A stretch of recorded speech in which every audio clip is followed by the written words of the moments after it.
Hi, welcome to SpaceX. Here we are in the lobby. It's very white right now, but there are actually some cool elements coming in soon that will make it less white. In the front of the building we have our engineering offices and space for about 300 people per floor, and we've got a total of about 3 floors that we can open. Right now only the first floor is occupied. We try to aim for something which is a very open plan to maximize communication and make it sort of fairly nice looking. This place used to be quite dismal. That's my office over there, actually. We really try to minimize the number of offices that we have because doors limit communication. Everyone at the company, with the exception of a few people in like HR and finance, actually are in cubes, including vice presidents over there. There's Gwen at her cube. Should have cleaned up if I knew you were coming. Although this is really reality, I guess. I'm responsible for sales. I'm in charge of making sure that there's revenue here in the company, and we're working on lots of Falcon 1 deals, Falcon 9 deals, and Dragon deals.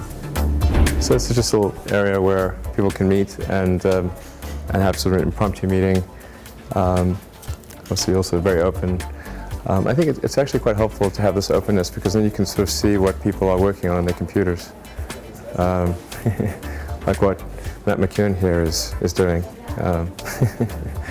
What are you working on there?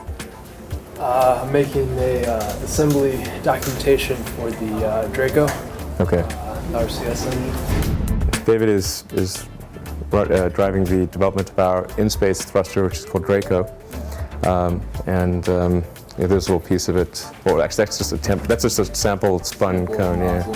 So, we're doing all our testing at our facility down there. We got a new vacuum system, so kind of going back and forth between there, trying to move progress along.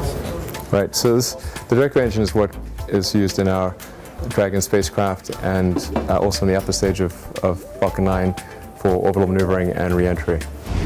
This is our meeting room, VIP meeting room for when we meet with our customers, and if the CEO of a customer comes through or something like that.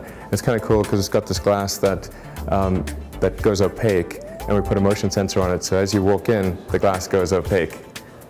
We named our conference rooms after the great rocket engineers and great scientists related to space. So we think they really deserve the credit for enabling us to become a spacefaring civilization. So we're fairly science and engineering centric. We have some conference rooms named after astronauts too, but we try to focus more on the people that actually designed and built the rocket.